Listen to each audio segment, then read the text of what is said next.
Tales for Dark Nights.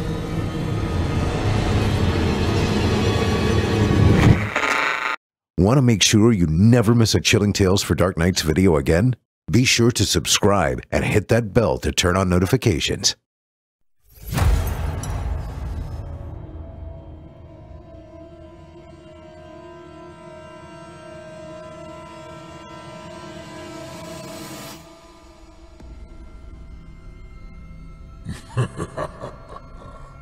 Good evening.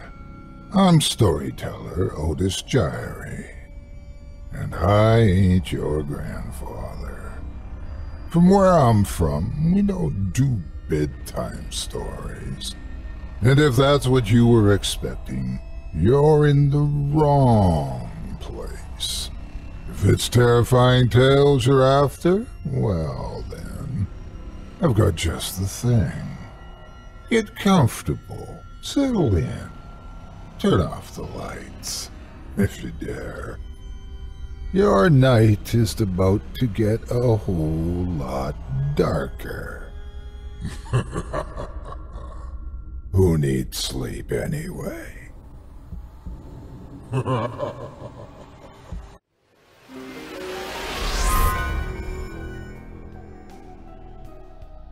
This episode of Scary Stories Told in the Dark is brought to you by June's Journey.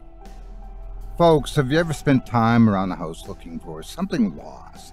Car keys, the last pair of good socks so you can go to work, that chainsaw that never seems to be around when you need it. Well, while many folks get frustrated in this situation, I, on the other hand, view it quite differently. Instead of a problem, I like to take a look at it as a challenge, something to strengthen my thinking, to awaken my inner detective. Maybe it's just finding a silver lining, but I'd like to think it's rubbed off on me from my time spent on June's Journey. Yes, I indeed enjoy a little time in the morning and evening, taking myself back to the 1920s, joining June and her friends in solving mystery after mystery. I enjoy digging around in the multitudes of scenes to find every last hidden object, just to find the next clue and dig deeper into the mysteries surrounding Orchid Island. And to tell you, just when I think I've solved everything, each week brings a new mystery.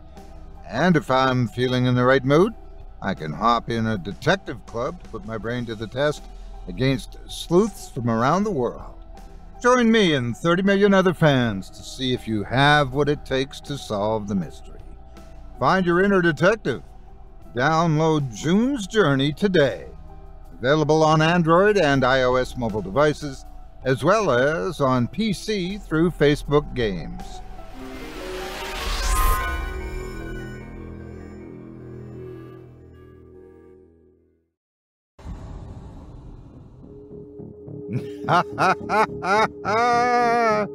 Good evening, you're listening to Scary Stories Told in the Dark. Welcome, dear listeners, to our first episode of Season 12. Wow, 12 seasons in, and as of today, it's just past Thanksgiving. And I am definitely thankful for you to return to my humble little abode for another season of horrific tidings. I'm your host, Otis Jiry, and in this episode I'll be performing 4 tales to terrify you, courtesy of author Dale Thompson.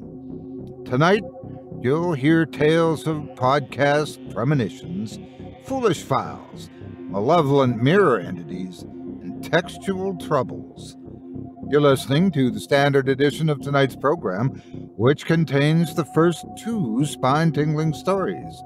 If you'd like to show your support and enjoy an extended version of this and other episodes with twice the terror, visit simplyscarypodcast.com and click Patrons in the upper menu to sign up today.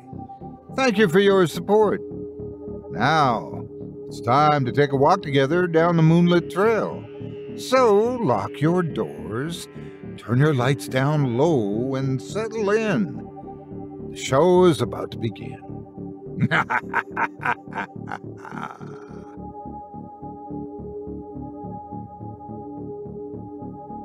We begin our evening with a tale of an unfortunate soul who's come upon something very mysterious in his life. You see, he's a podcaster with a show telling tales of dread.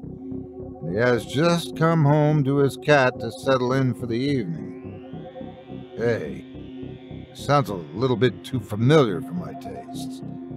But unlike certain other podcasters, he's about to find out that some stories will not be denied their rightful broadcast.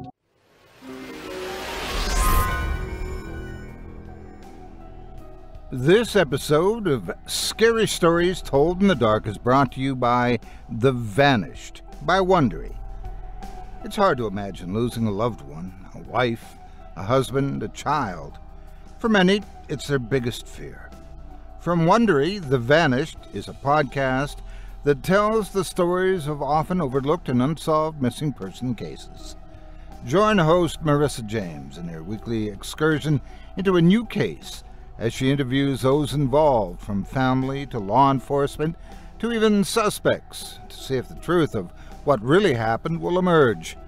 Not only is it a fascinating look into true crime, but some investigations have actually resulted in guilty parties being arrested and closure brought to the families. If you enjoyed the mysterious, then join me in listening to The Vanished. As creepy as we get on Scary Stories Told in the Dark, I also enjoy hearing about true crime stories, and unlike our fiction, enjoying the peace of mind of a real-life mystery solved. Follow The Vanished on Amazon Music, Apple Podcasts, or listen early and ad-free by joining Wondery Plus in Apple Podcasts or the Wondery app.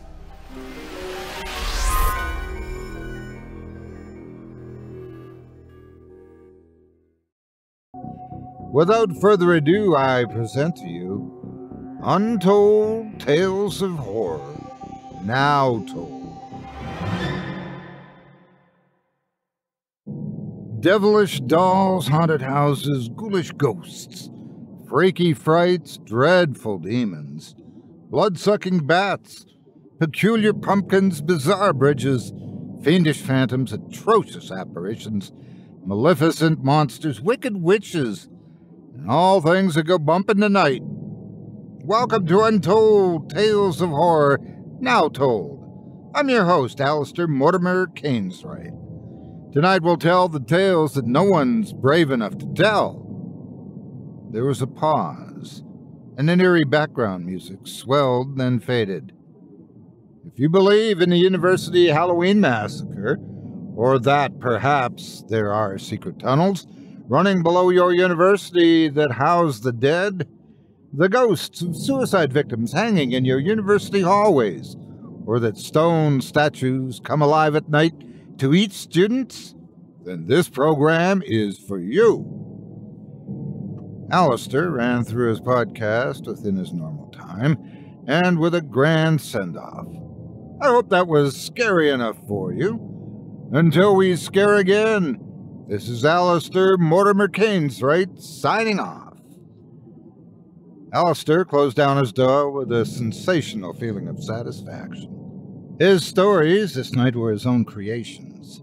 Sometimes, when he had been less than inspired, he'd read submissions from other writers, but this night he read two of his own, horrifying. The night closed its darkness around the college town. Hard-pressed to see, Alistair guided himself home, noticing the faint glimmer of artificial lights from windows and street lamps, but overall the town was asleep, idle, and in a dormant state. Alistair seemed to be the only one who was making his way home. After an exciting night of horror stories told exclusively by him for his many podcast listeners, he had no immediate plans for bed. He was a nocturnal creature, loving the nightlife. His thoughts were on the response he'd get from his show. The show went out live, and people were free to respond as the show developed. Later, he'd post it on various other sites, which would promote his work. His voice was in high demand. Many broadcasters looked forward to his work because it brought a much larger audience. Alistair looked forward to reading his comments after the show. It was a way for him to wind down.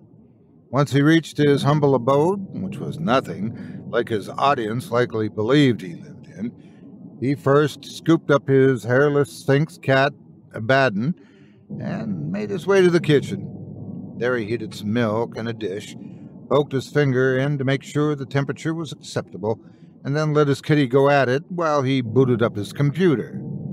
Alistair poured himself a large orange juice and retrieved a bag of salted pretzels from the cupboard before plopping down loosely in his favorite broken-in leather chair. The monitor lit up, and the screen was inundated with message after message commenting on the stories he had just read live on the air. He read with great satisfaction. It appeared it was another hit. His mind whirled ahead, spiraling deliberations while musing over what was next. He'd written many haunting stories of thrilling terror, but should he exhaust them so quickly? He probably wouldn't read so many of his own in a row so as to string them out a while longer. But the one thing the listeners were unaware of was Alistair was dying. The doctors had given him 6 months, but he had defied every prediction and was on 11 months plus. If he were honest, he had never felt better than right now. If he could freeze time, this would be the instance when he would make it stand still. He understood the odds were stacked against him. However, he was quite a fighter. He was the sort of guy that if you hit him and knocked him down, you prayed he was out cold. Otherwise, he was going to get back up and give you a real beating. Alistair read every comment and personally responded to his subscribers. A couple of hours later, he and Abaddon shoveled off to bed. He was too exhausted for a second shower of the day. He'd take care of podcast stench in the morning. Sometime in the night, he was wakened by a pinging sound. He could have sworn he had muted the sound on his computer. He mustered the strength to get out of bed and mute the volume. He would not be able to bear the incessant sound all night. As soon as his head hit the pillow, he was out like a light. Bing! Again, the computer made a terrifically horrible sound. Mumbling to himself, he stormed to the computer like a drugged zombie who had just lost his cool. Not playing around this time, he muted the volume again and took the computer to the kitchen, far from his bedroom. Hopefully, he'd not be disturbed again. Returning to his bedroom, he brushed Abaddon off of his pillow and crashed into the bed with a thud. Abaddon was not bothered. He purred quietly in some feline dream world. Alistair jerked violently out of his deep sleep and didn't know why. His brain was scrambled, but he quickly gathered his senses. He now realized something had given him a fright. There had been an uncommon sound from the kitchen, a commotion and disturbance like a giant gong being smashed. Logically, he imagined a pan was unbalanced and slipped off into the sink or onto the floor. He hoped if it was the floor that the tiles were not chipped or cracked. Staggering through the dimly lit hallway to the kitchen, trying to avoid stepping on Abaddon, who was dodging under his heels. In the dark, he stepped on one of the assorted cat toys lying around. It just so happened this was the hard toy with the prongs that stuck out. It didn't hurt as bad as a Lego block, but it still smarted. He threw out a sleepy expletive and motored on toward the kitchen. Alistair flipped on the light. The kitchen looked normal. He saw nothing out of place. Oh, wait! His kitchen door leading to the back garden was a tiny bit cracked open. It was minuscule, hardly noticeable, yet he detected it. A chill ran down his spine. He was overflowing with anticipation and consequential excitement. Somewhat afraid, Alistair made a quick scan of the kitchen to ensure he was positively alone. If anybody or anything had entered the house, they would not have made it any further than the kitchen, he assured himself. Going to the door, his ears were perked up for any noises.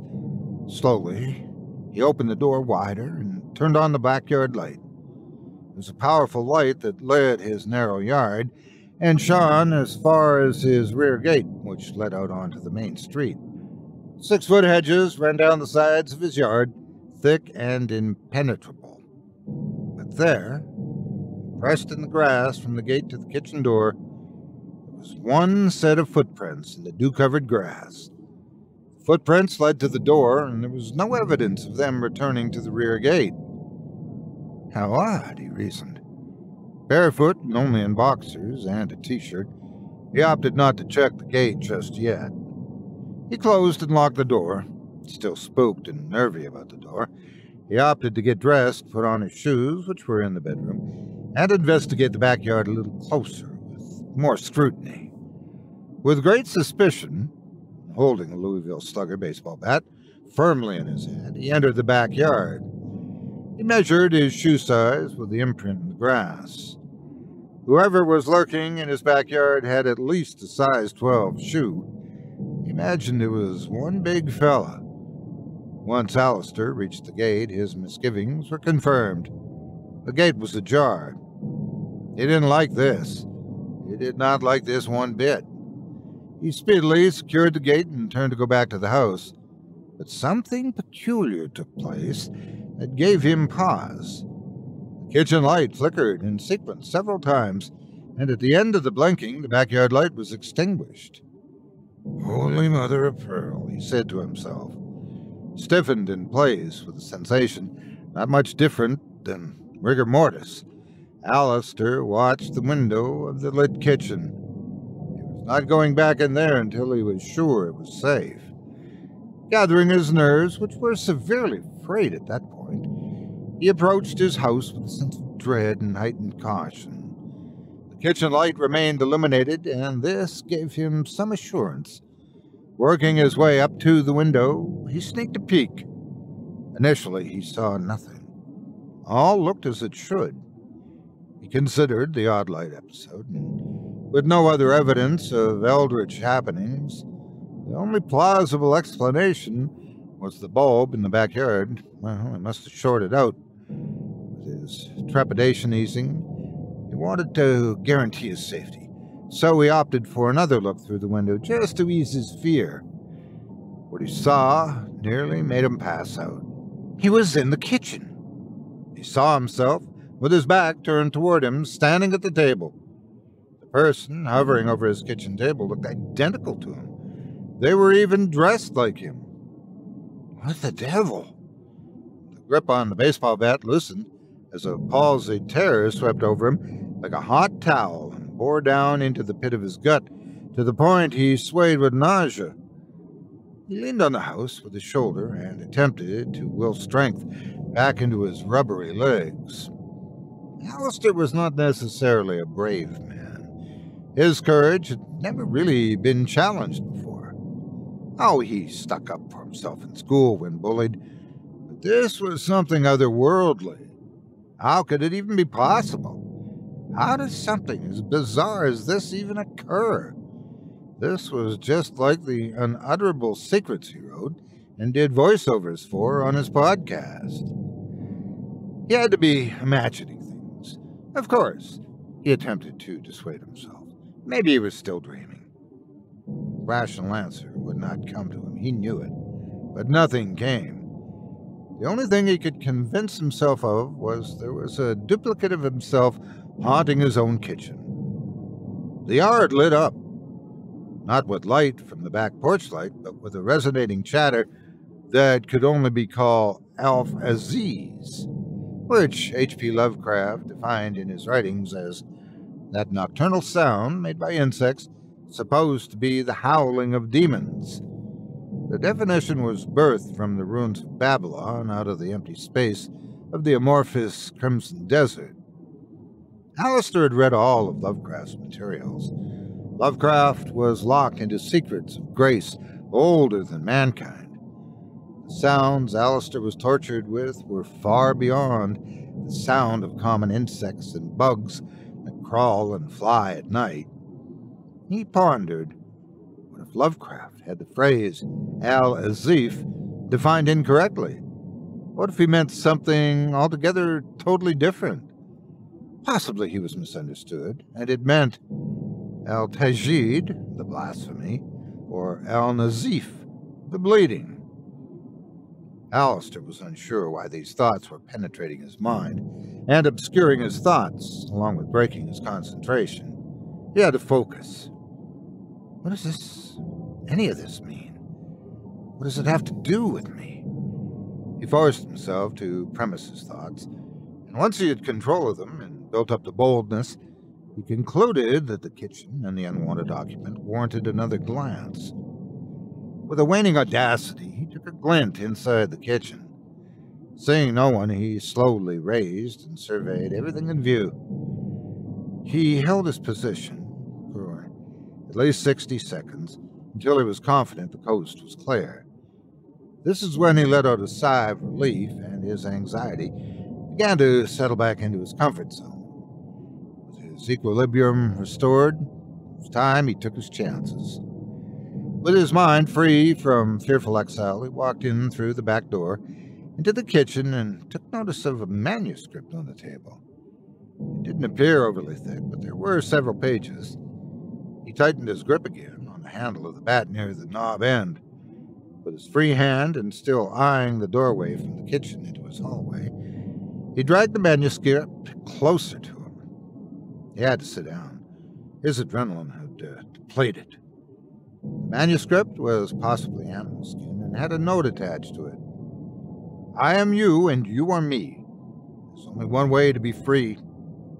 Read this work on your show. We must let the whole world know. Time is short, but there's still a chance to avoid the war of circumstance. Evil is rising. It is already here. Perfect love casts out all fear. No time to think or meditate. Do this now, before it is too late. Alistair reflected. How unoriginal. A 2-year-old could have written that. Lame, dull, he grimaced. The manuscript was face down, so he turned it over, and the title emasculated him for a brief moment. The title was burned into the cover. Monsters are real. Abandon all hope. The Truth. Written by Alistair Mortimer Kainswright. He paused, gasped. I didn't write this. He huffed aloud in denial.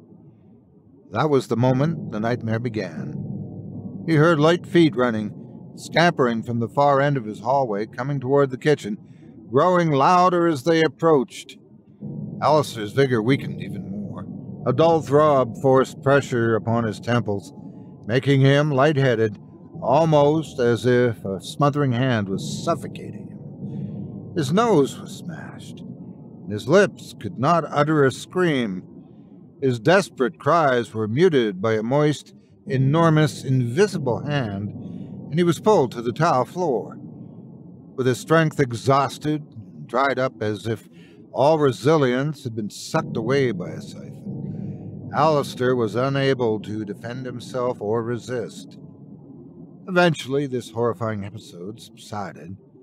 Alistair had no answer to what he had just been put through. His head hurt, his back ached. He was unsteady on his feet for a few moments. He poured himself a glass of orange juice and sat contemplating the manuscript before him. Where had the footsteps gone? Nothing appeared, nothing at all. Monsters are real. Abandon all hope, Alistair thought. Simpletons. Pure and simple, feigning stupidity. With a strong aversion and detestation, he was tempted to toss the manuscript into a fire pit. Although he loathed it, he could not say conclusively whether the events of the night were real or imagined. In fact, the manuscript did have his name on it as its author. Curiosity alone compelled him to read it. The manuscript was redolent of an unhallowed age, as dusty as the antediluvian period, as vividly abhorrent as this night had been. He thought himself pretty lucky to be caught up in the unexplained. After all, his podcast promoted this subject matter. He never believed while working in his studio domicile that one day something of this magnitude would manifest itself. He was being revealed the actuality of what he was creating from his mind. But he could not shake the sight of his own double. It was entirely too unexplainably freakish. Opening the manuscript, whose pages felt brittle but did not crumble, he found the first entry, a poem without a title. There are creatures that creep and crawl. They are the beast inside us all. They turn and twist our simple minds into animals of every kind. From the darkness in great numbers they come, to devour the many, to curse the some. From lofty heights they build their nest, and no man living shall find his rest. And from the earth, from deep underground, they are so ordered by a demonic sound, rises up slowly to the unaware, and in a hush you find yourself down there.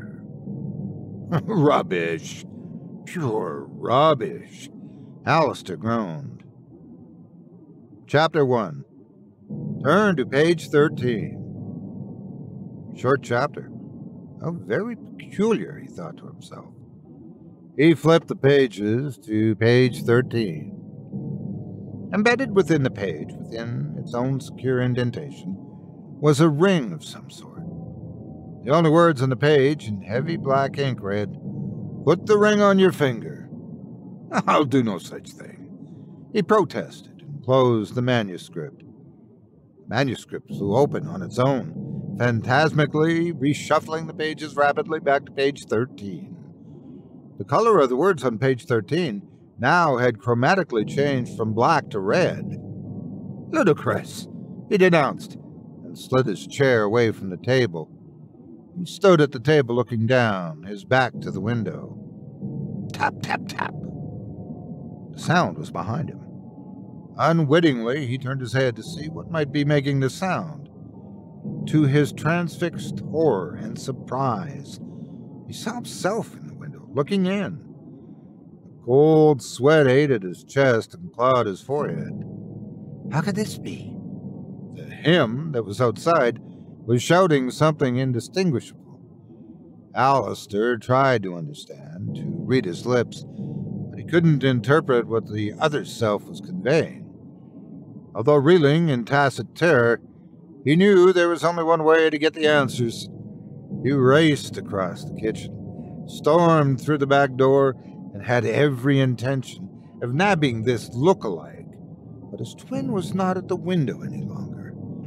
It defied all reasonability. How could he have gone so quickly? Even more puzzling was when Alistair, who was now outside, looked in through the window, he saw himself standing at the table where he had just stood.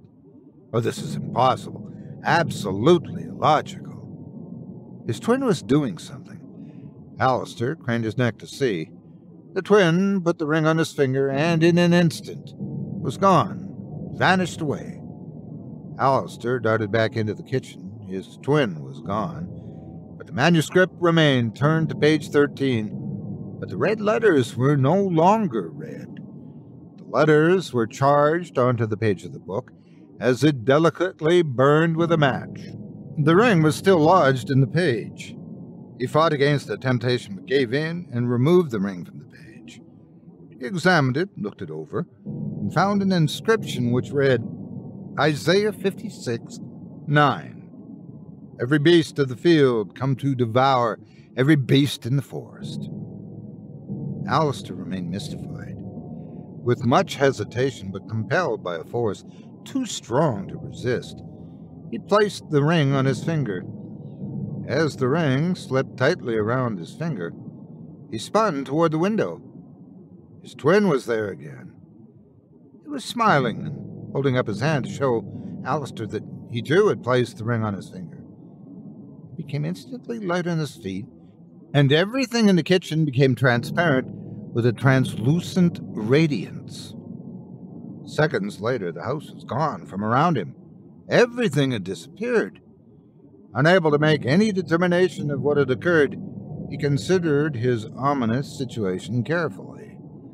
His surroundings were as barren and bleak as any, an utterly vast and innominate desert as any he had ever seen. There was nothing, or no one, for as far as the eye could see. The immemorial air was inexplicable. At first he choked, but after a couple of hard swallows, his throat adjusted. His next thought was to remove the ring, and hopefully this would return him home. But no matter how hard he tried, how he twisted and tugged on it, the ring was truly stuck. But this is just great. He didn't even have his baseball bat. It must not have made the teleportation or whatever it was that had just transpired. The manuscript lay at his feet. Brilliant, he sarcastically said as he picked up the papers.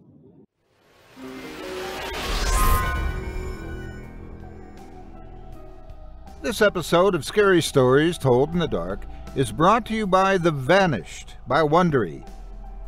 It's hard to imagine losing a loved one, a wife, a husband, a child. For many, it's their biggest fear. From Wondery, The Vanished is a podcast that tells the stories of often overlooked and unsolved missing person cases. We may enjoy our dips into the fictional realm of ghouls and ghosts on Scary Stories Told in the Dark, but there is something I find truly fascinating about the reality of unsolved cases, whether it's the interviews host Marissa James puts forth in each week's new case, or of the cases that have been solved, thanks to the work put in by the podcast. You can join me in these trips into the realm of true crime as well, seeing beyond just the headlines to the people and the humanity of these tragedies. And if there's hope for closure after all.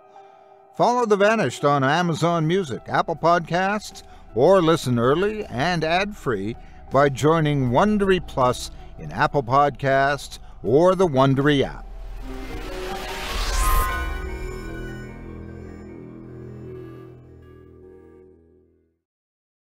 He turned where page 13 should have been, but there was no longer a page 13. Oh, this just keeps getting on better. He was amused, but not laughing. One more scan of the colossal, tenebrific surroundings proved futile. Carrying the manuscript under his arm, half afraid to read anymore, he began to walk in the way his feet were pointed. He figured since he had no compass and there were no sun, moon, or stars, he had 1 in 4 chances he was going in the correct direction. There was no road, no path, no footprints, no signs, not a single tree or landmark. Truthfully, he could have walked 100 miles on this flat plateau and might just be walking in circles. Alistair did not want to languish forever in this faceless realm. He estimated he'd been walking for close to 30 minutes when in the very far distance he saw a blurb. There was something ahead that resembled a smudge on the landscape, and the smudge appeared to be coming toward him. Without realistic options, he continued his approach. As the two drew closer to one another, Alistair recognized the person. It was that scoundrel that had been in his kitchen, his twin. Now for some answers, Alistair said. The two men mirrored one another. The twin looked behind him and began to run. To Alistair, it looked like a panic run. Alistair then had the presence of mind to take the hint. He glanced over his shoulder only to see his worst nightmare. Giant, black, hairy-legged spiders were gaining on him. This arachnid cluster had been in the thousands, and each spider as big as a grown man. The land behind him had turned dark, and the spiders were consistently and uniformly converging on his position. Alistair ran like he had never run before. All things which wiggle, crawl, scuttle, or jump had joined the spiders in pursuit of Alistair. He looked straight ahead at his twin, who was coming just as hard and fast.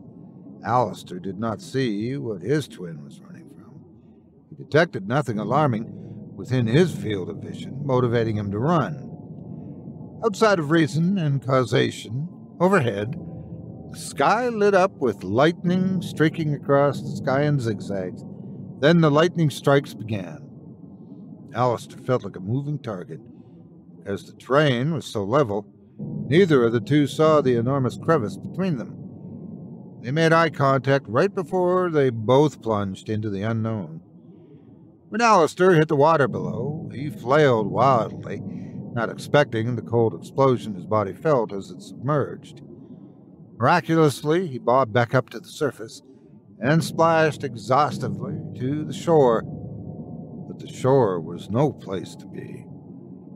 The sands were alive with devilish creatures beneath the surface whose slimy tentacles emerged to wrap their suckers around him. Alistair fought for his life, popping the suction cups loose and staggering into the dense, sweltering vegetation of an unexplored jungle. There was no retreating.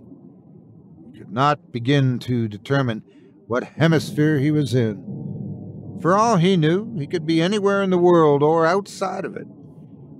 He was immediately accosted by living vines and aerating roots which sprung from the ground in crisscross patterns over and under in knots, causing treacherous footfalls. His feet were being poked, prodded, groped, and grabbed at. He found it most difficult to battle all of the elements, taking high steps and shaking loose his impediments. He wondered what had happened to his twin. Did he drown? Succumb to the jungle? He could not disregard the feeling of ineptitude. He should have tried to save him. Matter of fact, he never actually saw him fall. He only remembered looking into his own eyes. Where was the manuscript? He had lost that too. The jungle humidity slowly drained Alistair as he traversed the unknown.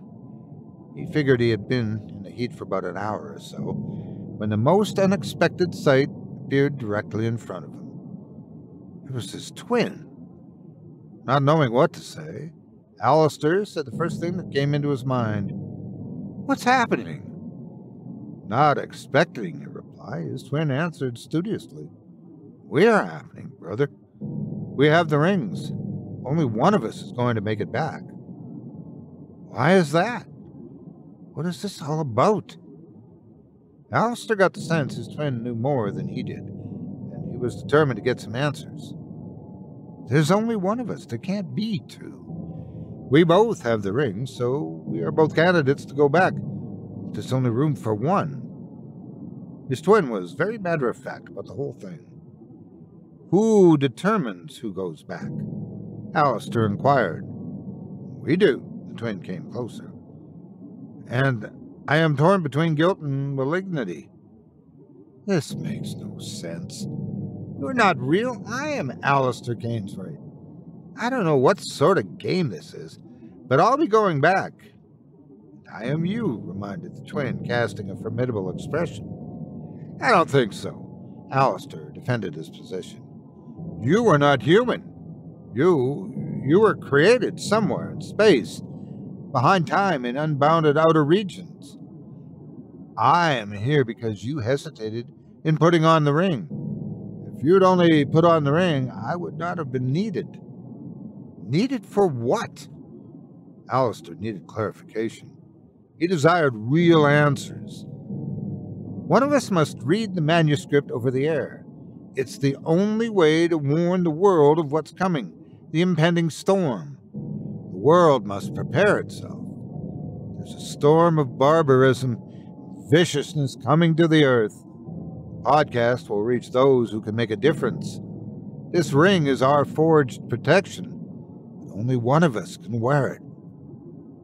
Alistair wasn't comprehending the full scope of what his twin was saying, but he was certain if only one was leaving, it was going to be him. "So you say a storm is coming. Is it extermination? A slaughter?" Alistair didn't want to believe the worst, but nothing in these last few hours was believable. "The annihilation is going to be on an apocalyptic scale. I would not have been needed if you had not hesitated to put on the ring. The warning must come from the podcast." Alistair noticed the twin wasn't coming any closer. "What if I agree to go back and read the manuscript? Where does that leave you, since you are only a shadow of who I am?" Alistair suggested. "A shadow? I am what you were not." Why do you believe the Pantheon brought me into being? That's what Thost has called me for, to prepare the world. You're speaking of an abomination. Azathoth is a grotesque mockery of everything lawful, moral, and godly. You're talking about a world gone mad. You're not trying to warn people. You're trying to induce chaos, Alistair said boldly. With laudable sarcasm, the twin said, "You are not as stupid as we penned you." Penned me? Yes. We wrote the part you're playing, his twin said flippantly. He added, "You can't kill an elder god. They live beyond the concepts of time. If you attack an elder god in one place, he already exists in the eons, so he lives on. They are beyond us. You're not real. I've done my homework. I can simply remove you from the plane of my own awareness, and once done, you and these false gods go bye-bye," Alistair said. "Sorry if I seem apathetic, but you do not know what you're talking about." Alistair's twin began to flank his position in an offensive move. Alistair shuffled his feet, mashed his twin step by step in a clockwise direction, watching him intently. "You can't win. I'm the genuine, Alistair. The gods need me, not you," Alistair challenged. "I'm here because they don't need you," the twin rebutted in an orgulous pride. "I can defeat them by my willingness to read the manuscript, which contradicts their decision to bring you into existence. They need an authentic reading of the manuscript, and you cannot do it. Unquestionably, a veritable representative is what they desire. A carbon copy won't do." Alistair came straight at the twin. His other self fell among the protruding roots, which clung to him and bound him tight. "No! I can do it! I want to exist! I am you!" The twin went into some grotesque convulsions as the poison of the roots, also known as giftblar, attacked at his nervous system. Alistair watched as his short-lived body was dragged into the canvas of the jungle floor, and in this self-imposed grave he would stay, rendered powerless. Alistair could not be sure what happened next, but in an instant his consternation and dismay was gone, and once again he stood before his kitchen table, looking down at the grimoire manuscript. He looked at his hand, and there was no ring. Quickly, before the powers that be changed their mind, and he lost favor, he turned to page 13. There was the ring. In black letters it read, "Put the ring on your finger." Emblazoned with a mental plan, without faltering, he removed the ring from the book and slipped it onto his finger. He was more than convinced that this was the correct resolution. He prayed this would restore order. In that moment, he never felt more alone. Abandoned as a cold depression oozed its way in, an irrevocable uneasiness to the forefront of his conceits. He wore the ring until his next podcast, where he introduced the show as a must read and to take heed, for the words of this story are true.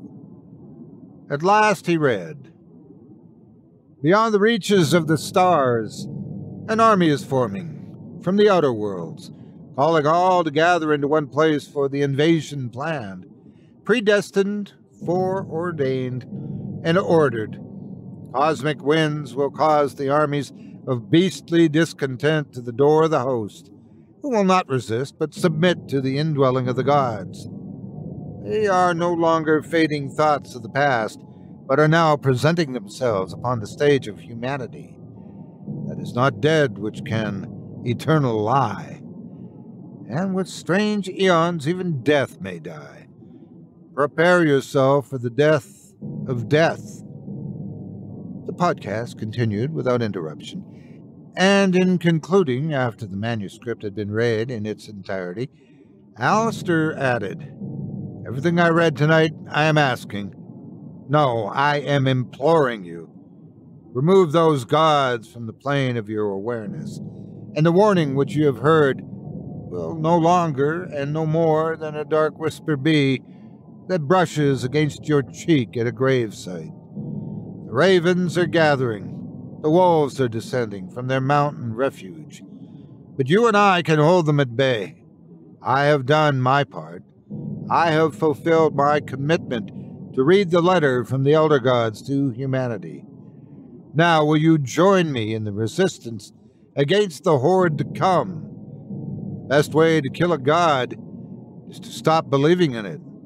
Deicide is an omnipotent power that we all possess. Join me in defeating death with our best weapon, human incredulousness. Alistair stood from his podcast chair and walked to the bathroom. He removed the ring he had worn from page 13 and happily dropped it into the toilet. With a flush, he sealed humanity's fate.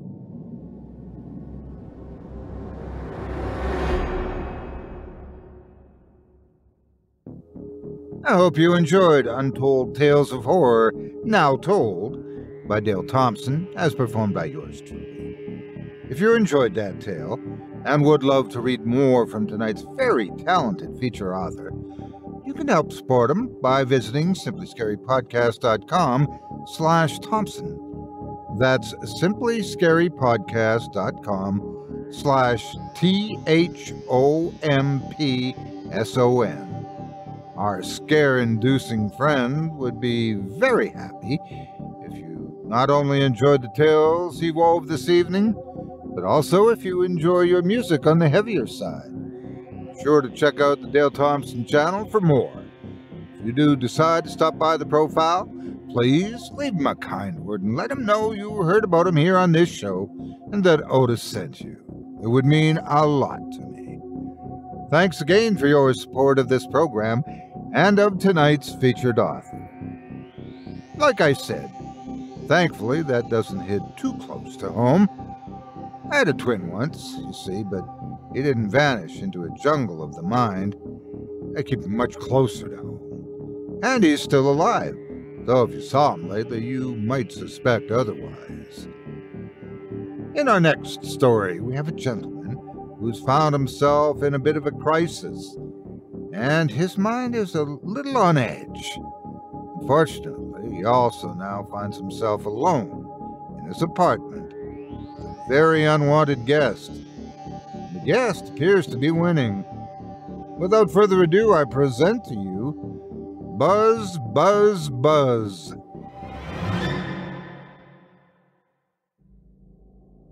A man named Harmonious True stood at his upstairs apartment window, staring out at the city confronting him.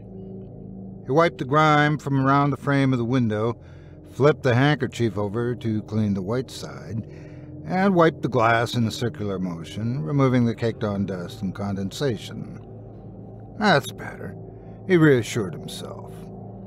Harmonious was a middle-aged man born into a hippie family, thus the name Harmonious. But not all was tranquil in his life.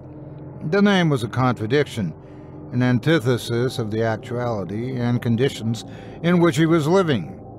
Consequently, there were chasms of discrepancy all through his life of disquiet wanderings. He had somehow, and he didn't know when things changed for him, become incompatible with the world. When the virus came for all of humanity, he wrote it off as just another new flu, in sequence with the flu seasons before it. Initially, he refused to get the vaccine. Certainly, he was as healthy as anyone and believed his immune system could fight off any contagion thrown at him. He went against protocol. He listened to the breaking news on the TV, along with reading his morning paper with the headlines proclaiming a pandemic. As a city bus driver, Harmonious knew what was coming next. There would be a mandatory vaccine campaign. This launch would inundate his every waking hour with commercials and ads, forcing everyone to comply with the mandate, especially targeting those working in hospitals, healthcare, and city workers, such as bus drivers. When the mandate came out, the report was actually as Harmonious had figured. He was faced with a dilemma.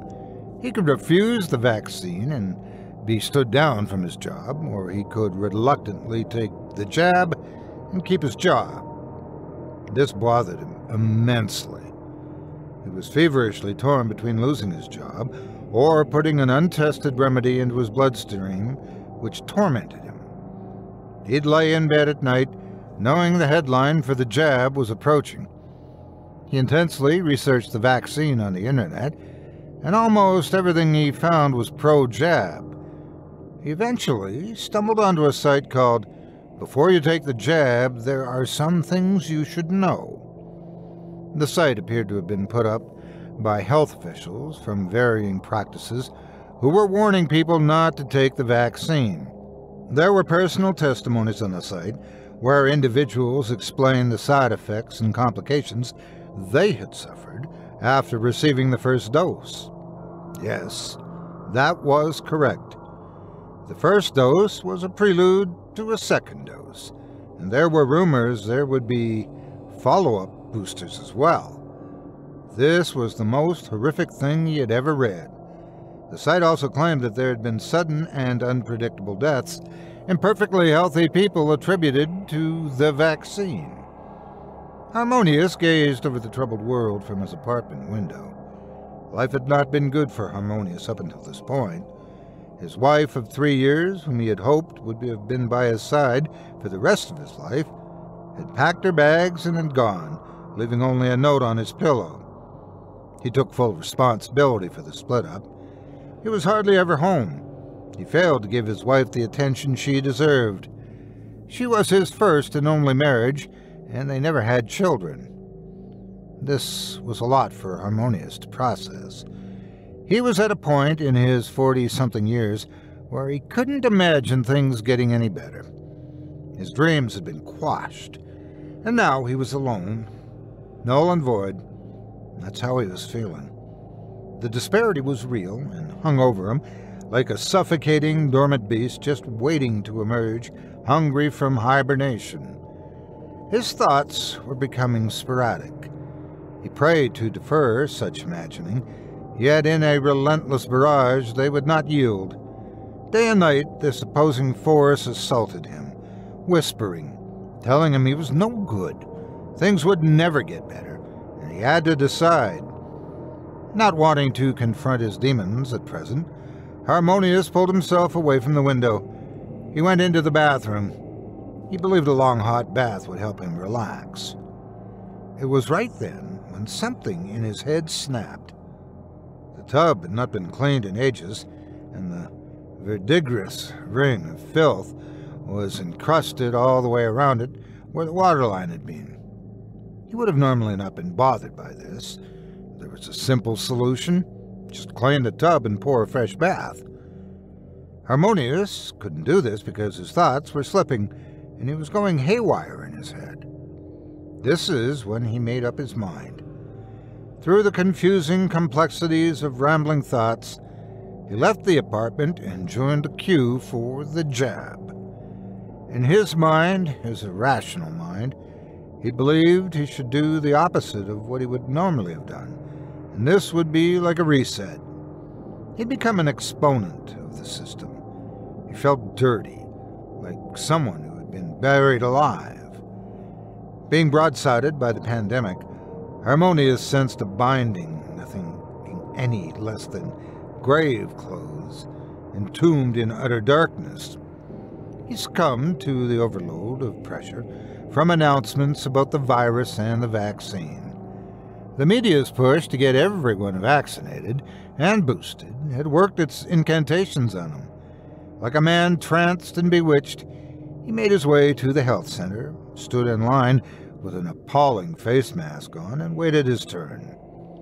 Like cattle to the slaughter, he thought to himself. He was now becoming part of the mnemonic coalesce, who simply do as they are instructed. The jab was no more than a pinprick. He hardly felt it at all. He was rewarded for his obedience and was given a fountain pen and a t-shirt. His drive home was when he first noticed the site of the jab was extremely sore. He supposed this was normal, and was merely a consequence of his submission. When he returned to his apartment, he had himself a glass of cold milk. In normal unrest, he found the creamy substance and consistency of whole milk as a comfort. As he drank the last drop, he caught the sound of a buzzing noise. It was a high-pitched, endless whirring sound, vibrating profanely somewhere in his apartment. Harmonious hated annoying flies, swarming gnats, bombinating mosquitoes, and anything else which buzzed, swooped, dove, or bit. It was bad enough he had capitulated and made a rash decision to get the vaccine. Now he had to deal with a persistent insect annoyance. He dug around in the cabinet under the kitchen sink until he located his fly spray. It was practically empty, but he'd do what he could to combat and ground the unrelenting uninvited interlopers and intermittently reestablish a no-fly zone. He just had to find the pestering offender. It was not after his scent, or he would have already encountered the intruder. What did this buzzing menace desire? Without any attempt of concealment or evasion, Harmonious strode into the kitchen with can raised, his eyes scanning the room as his ears became attentive to every little sound and nuance in the room. Dutifully, he made his way around the kitchen table. He heard nothing yet. This was just the way it was. Once a person retrieves the can of fly spray, somehow the fly senses the danger and lands outside the scope of the conscientious pursuer. Harmonious stood dead quiet, submissive, considering any and all vibrations. He heard nothing. He became oblivious to time, and it wasn't until a neighbor cranked up music from the apartment above him that he snapped out of his intense concentration, having failed in the hunt for the flying creature. Suddenly he was reminded that earlier he'd been jabbed with a vaccine and his shoulder deeply ached. It was unfortunate, inauspicious. The pesky fly could not be immediately located. Harmonious was not feeling well. He coughed a couple times from deep within his chest, and it was beginning to ache all over, especially his back. It occurred to him that he also had a headache. It was one of those lingering kinds, ever present, and only growing in intensity when one thought about it. He would try not to think about the pressure in his head. Earlier he'd been quite hungry, but now the thought of food made him ill. He didn't want to add nausea to his other symptoms. He thought it best to move into the bedroom. He had every intention of having a shower, but now he could not be bothered. His only concern was to find his pillow. No sooner than he had lain down did the buzzing vibrations of something small and troubling enter his room. He leapt up from his bed like a man electrified. "I got you now!" Still holding the can of fly spray, he sprayed a long mist as he turned in a circle, hoping to pollute the air with such poisonous saturation it would be impossible for anything flying, crawling, or squirming to live through the toxic fog. The airborne particles filtered throughout the room, which gave cause for Harmonious to break into a coughing fit. It was during this uncontrollable attack, as he sucked in air, something zoomed into his mouth, lodging itself in the back of his throat. He forced himself to cough with more thrust from his lungs, but he was unable to dislodge what he certainly believed to be the wretched gnat. Struggling and gasping wildly, he began to panic. He attempted to flush the vindictive insect loose by gargling violently from the water from the ensuite. He coughed, gargled, spat, and gagged until the insect was projected from his throat. He couldn't believe his eyes. It flew away across the bedroom and out through the door into the hallway. Harmonious went in pursuit of the foul thing, holding the can of spray out in front of him, prepared to fire it again. Once he lost sight of it due to the rays of light filtering in through the half-closed blinds, he stood frozen in one place once more. Ever so determined, he was going to end this insect's inscrutable existence. His eyes went from left to right, desperately trying to pick up the sound. Then and there, as if it had cloaking devices, the gnat landed on Harmonious's cheek. He stumbled backward as if he had been pushed by an invisible force.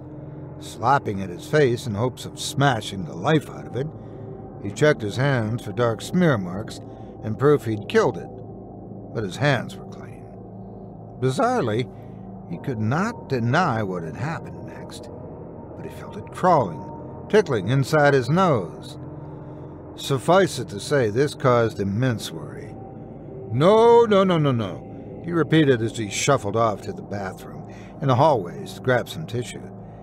He blew his nose so loud it could have awakened the dead, but the tingling persisted.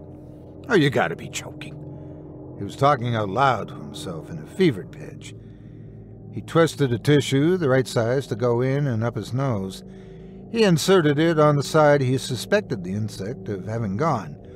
He pushed the tissue as far as it would go, and he began to twist it. When he removed it, he'd hoped to have found the remains of the bug, but there was nothing. He blew his nose again, and again, and again, but the little beast went further back into his nasal cavity until he got the previous sensation in his throat. He was in great despair when he came up with an outrageous plan. He would spray his throat with the fly spray, killing the tormentor, then simply spit it out and rinse his mouth without swallowing any of the hazardous substances. Hacking and coughing, he went to the bathroom, spitting and clearing his throat aggressively. While looking at his alarmed face in the mirror, with tears streaming down his cheeks, he turned the can of spray toward his face, opened his mouth, and pushed down on the spray cap, which activated a burst of spray to the back of his throat. His mouth and throat were filled with pyranthrins. This was much worse than the tickling from the antenna and legs of the gnat. Coughing severely, he went for more water. His throat began to close on him. Still, with a presence of mind, he rinsed and gargled with deliberate rebuke. Once he was sure the dangerous substance had been washed out of his mouth and throat, he hurried to the kitchen, where he poured himself a cold glass of milk. While guzzling it down as if his life was dependent on it, his hopes of salvation from what he now considered a predator was dashed when the disgusting, eternal pursuer swarmed by his head. No more spray. Time to use old-fashioned ingenuity, he said to himself as he went to the top of the refrigerator and surreptitiously retrieved the electric fly swatter. This was a handy device that ran off of batteries. Once an insect was swatted or landed on the metal mesh with a fly-zapping racket, it would be fried like Ted Bundy.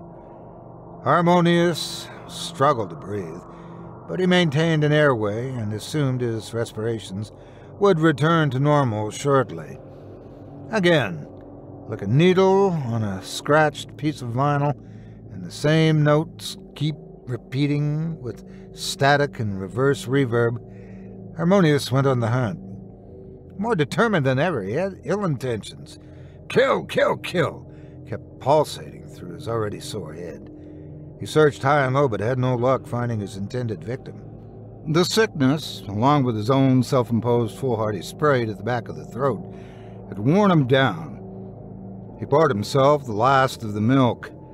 As he savored the creaminess and cold, the flying devil finally reappeared. There it is.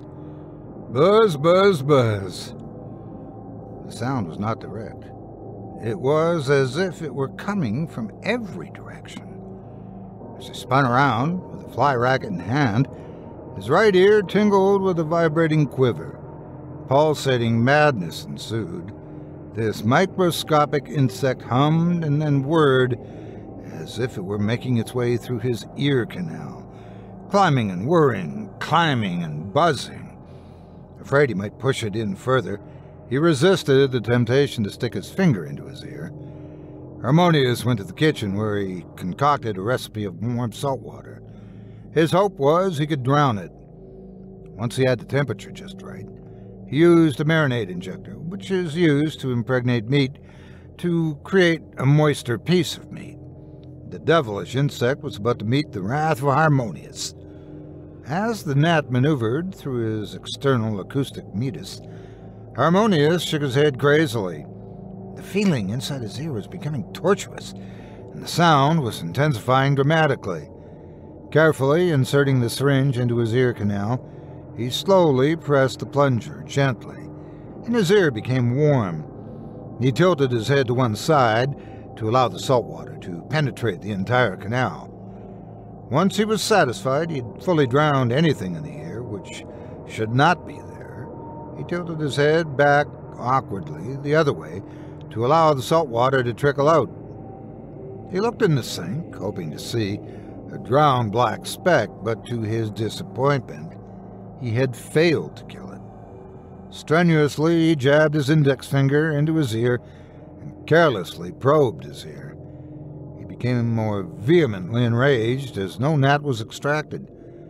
He swore he heard it humming in his brain, stinging every thought, taking up a fortification where it could not be touched.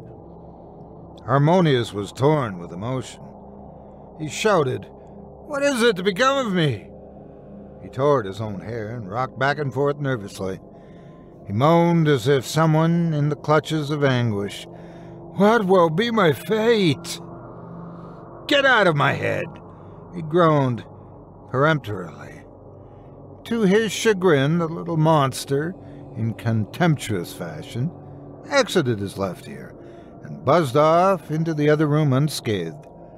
His deliberate alacrity for survival was surmounted by the fear of the unknown, believing the gnat was following his every move. Harmonious gathered his senses well enough to give chase, spouting raw expletives and shrieking his cruel maledictions. He was fluent in his railings with poetic cursing and added vile contempt for all the insects of the world. He stumbled over an ottoman, tumbling to the floor. The fall was excruciating, for when he landed, the hand he was yielding the fly racket in gave way at the wrist, and he heard a loud pop. He added more, never-heard-before vernacular, to his spitting rant. Taking a moment to examine the wrist, he wasn't sure if it was broken. He still had flexibility in it, however, and the pain was comparatively extreme. Regardless if fractured or not, he had the gnat on the move and could not be bothered with first aid. He still had his left hand. His right hand, superfluous at best, was now out of the fight. With fuming intolerance, he stormed into the room at the last known location of his arch-enemy. He focused, took control of his breathing, and listened earnestly to every sound, noise, and vibration. His shoulder, where the vaccine injection had been given earlier, was now at a fever pitch with pain. His entire body, not just his wrist, was aching as if someone had an inner tube connected to his joints and was filling them up with air. "Where are you, you filthy, flying obscene horror?" He looked behind him, expecting another sneak attack. He was consumed with killing the gnat, to capture it alive and to pull its wings off slowly from its body. He relished the thought of putting it through ungodly agony by breaking each of its 6 legs, leaving it immobile so he could laugh in its face as it was dying. He wanted to make it suffer. He'd leave it there in its final moments, refusing to put it out of its misery. What incredible satisfaction he'd feel to have this victory over this demon larva. He wouldn't stop there. He'd hunt down the rest of the swarm, wherever they were hiding. Dirty drain lines, decomposing matter, and potting soil. Find their slimy nest haven and eradicate them all. He now longed to stop their infestation before it manifested. But first, he had to smash this single one who had called him to battle. He was not amused. Maybe the insect was, and this really fueled his fury and caused him to seethe with rage. For a long period, there was no sign nor sound of his enemy. Harmonious took a seat after surveying the room and closed his eyes. He was sick, tired, in pain, and uncomfortable in his own house. He needed a few minutes to gather his thoughts, reconsider, regroup, devise a more effective battle plan.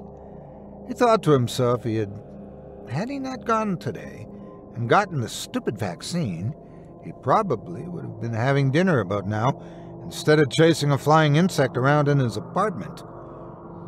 It was good to just sit and chill for a moment. He was becoming relaxed and thought about giving up his pursuit, but as the comfort of the chair began to take him away, something landed on his cheek. He slapped haphazardly at it with his good hand. His eyes were open again. Looking at his hand, he saw that he had missed it again. He still sensed it crawling on his face, though. With both hands, he clawed recklessly at his cheeks and temples. It had slipped into his eye. The fright was unimaginable. The gnat was crawling behind his eyelid. He pushed his knuckle into his closed eye and gave it several twists, but he found no relief. Terribly worried, he went directly to the kitchen sink and began to liberally splash handfuls of water into his eyes. He was unable to wash the gnat away. He soon discovered his worst nightmare realized. The nasty thing had managed to crawl behind his eye. He was not in pain, because the back of the human eye has no pain receptors.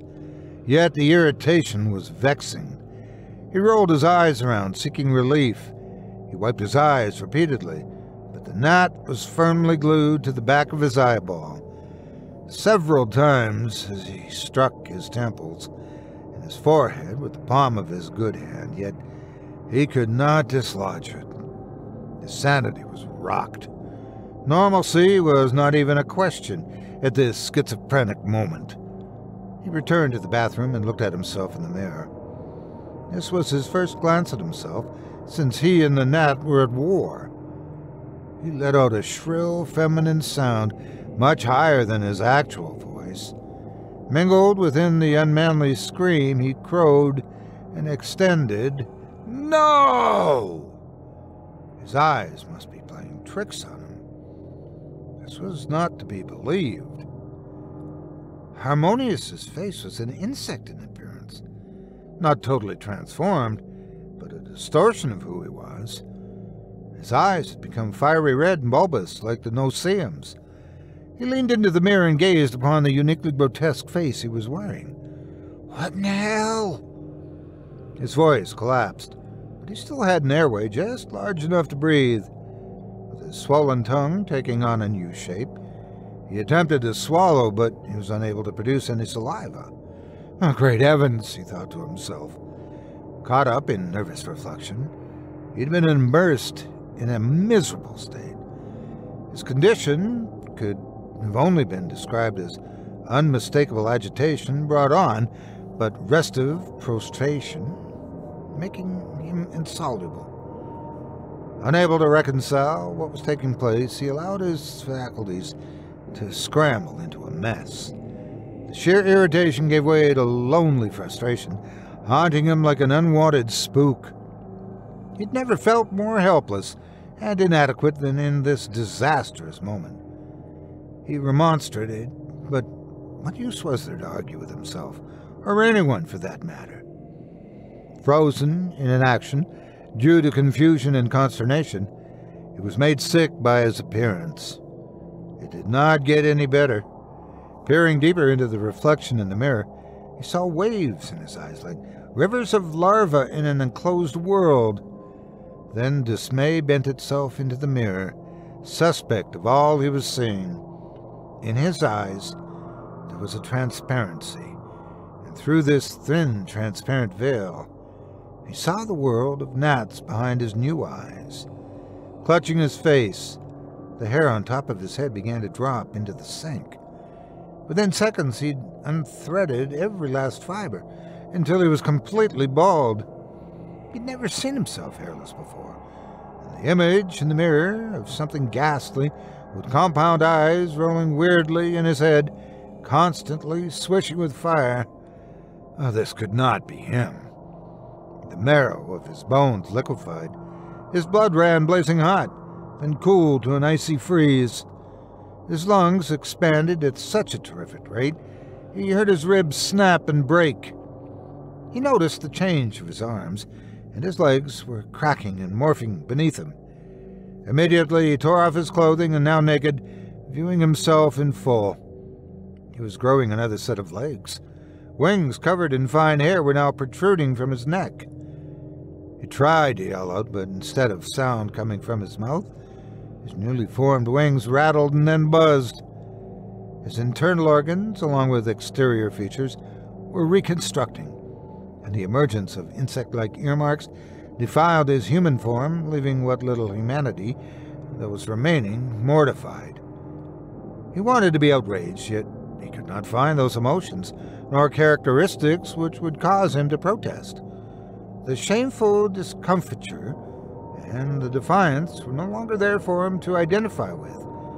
No longer was resistance an option. Decrepitude and advanced disrepair became obsolete, in effect. He no longer counted his misfortunes. His eyes were being enlightened to his new identity.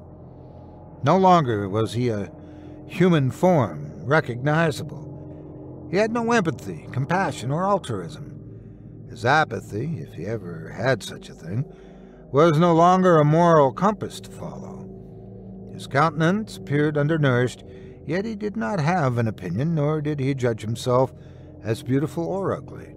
This fresh nematocorin body was now his. He touched his antennas. Marvelous feelers, he tried to say, yet his ever-growing wings whirred like spectacular musical vibration.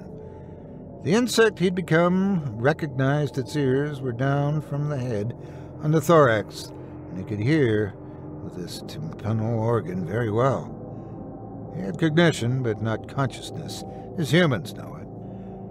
The last of Harmonious dissolved. Unable to stand upright, he steadied himself on 6 legs. His balance had shifted, the equilibrium dissipated, and his head became dizzy as if he were spinning on a merciless perpetual carnival ride. Every care of man, tormented with the threat of unknown viruses, worldwide pandemics, untested vaccines, the possibility of losing his job, and the world in general, made no difference any longer. He left the bathroom and continued to test the durability of his wings. They were loud, and instinctually, he had the drive to fly. He made his way to the window, which overlooked the city. He was on the 5th floor. Opening the window, a brilliant, clean breeze blew in and surrounded him, like an old friend willing to take him higher. Stepping out of the window, he stood on a narrow, ornamental ledge that ran the circumference of the building. His wings were buzzing like a motorboat engine when he dropped from the ledge. Harmonious was not seen jumping from his apartment window, but someone heard the splat when his body hit the pavement below. In minutes, the street was in chaos as people gathered around the dead man's naked body. The police, fire, and ambulance soon arrived, followed by the coroner. It was ruled a suicide. The investigators found nothing suspicious, nor a final letter from the deceased. There was evidence of rotted fruit on the kitchen bench, and an unusual number of gnats swarming inside the apartment.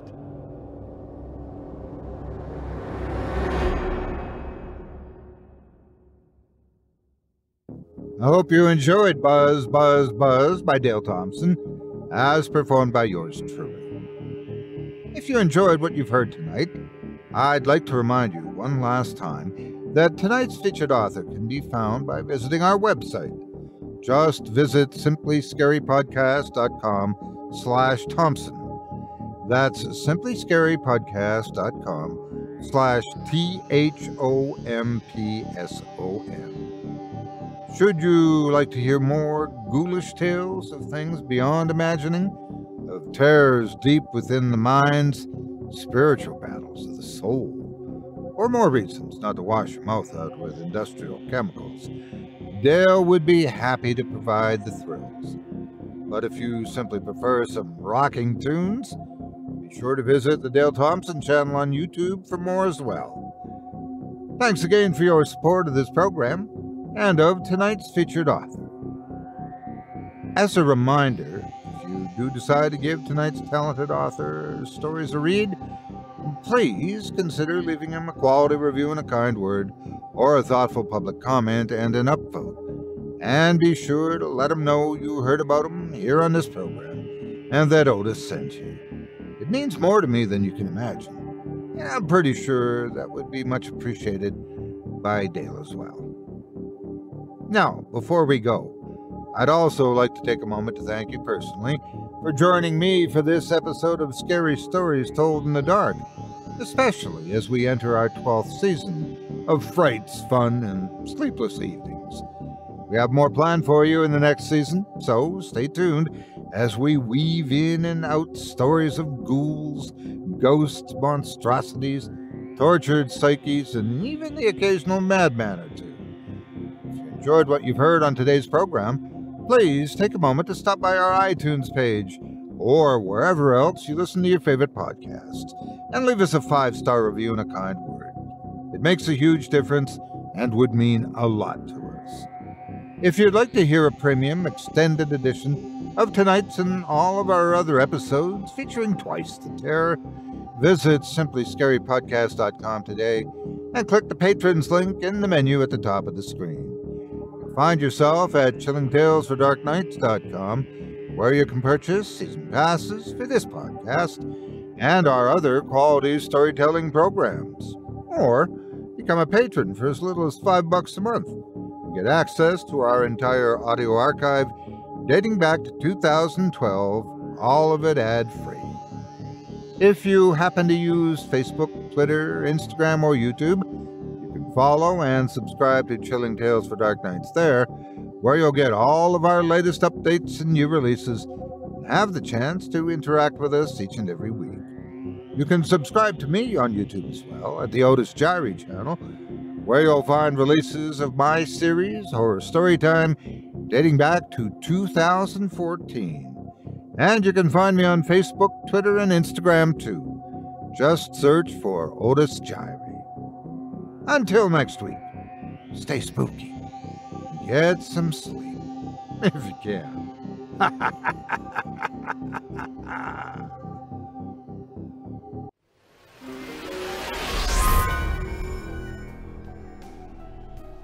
This episode of Scary Stories Told in the Dark is brought to you by June's Journey. For some, a hot cup of coffee is enough to get the morning started. Coffee only wakes you up for so long, and how does it keep you sharp and mindful throughout the day? Me, personally, I like to wake up and play a game that really makes me think, and what better way to put it through the paces than a few rounds on June's Journey. Now, June's Journey isn't a passive pick-me-up like coffee or tea.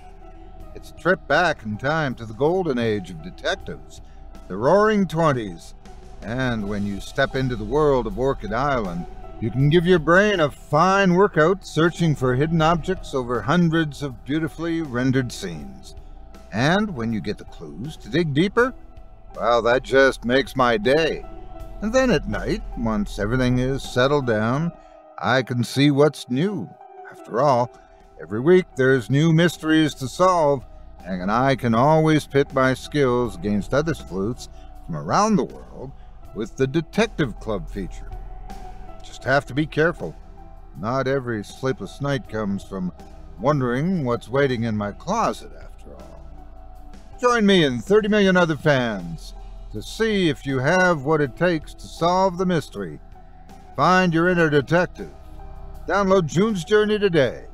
Available on Android and iOS mobile devices, as well as on PC through Facebook Games.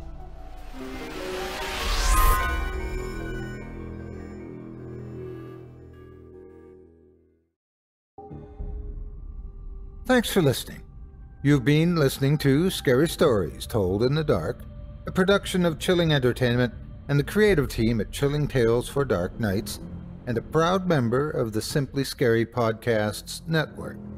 Visit simplyscarypodcast.com today to learn more about our network and our other amazing storytelling programs. Tonight's program was hosted, and its featured stories performed by yours truly, Otis Jiry. Selected stories have been adapted with the kind permission of their respective authors. Original music provided by Luke Hodgkinson and Jesse Cornett. Sound design and final mixing and mastering provided by executive producer and director Craig Groshek. Program's artwork and logo by David Romero. If you're looking for some fresh tales on a daily basis while waiting for the next podcast, check out my YouTube channel, the Otis Jiry channel, and my extensive collection of narrated tales there. Simply search on YouTube by my name and you'll find me. And don't forget to subscribe and press the bell notification icon to get my latest releases. Got a scary tale of your own that you'd like performed? I take submissions. Email it to me today at otis@simplyscarypodcast.com to have your terrifying tome considered for production in a future episode of this show. That's otis@simplyscarypodcast.com. If you've enjoyed what you heard on tonight's program and are joining us on your favorite podcast app, subscribe to us to be sure you never miss an episode, and leave a 5-star review and a comment. Your feedback means a lot to me.